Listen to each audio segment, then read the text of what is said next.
So, eto na. Naka-ready na ang pako na salad with chicheria. Yan yun. Wow. Yummy pako. Ang ilaw. Cellphone.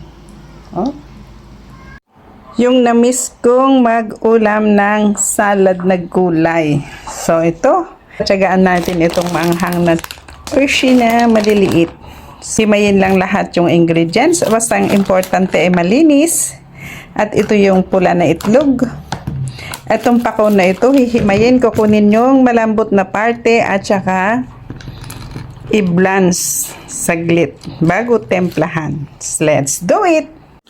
So, ito, nakulo na yung tubig.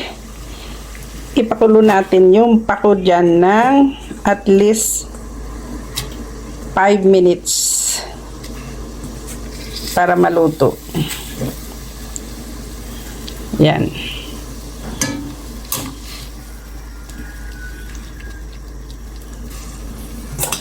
So, yan ang pako.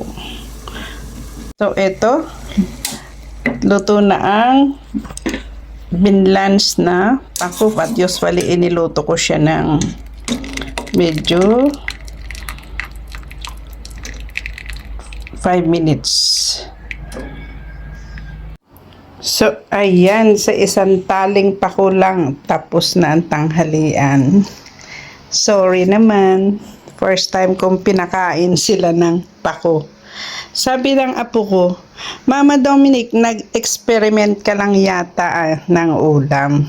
But see, nagustuhan naman nila. Ayan o, diba sarap ng kain?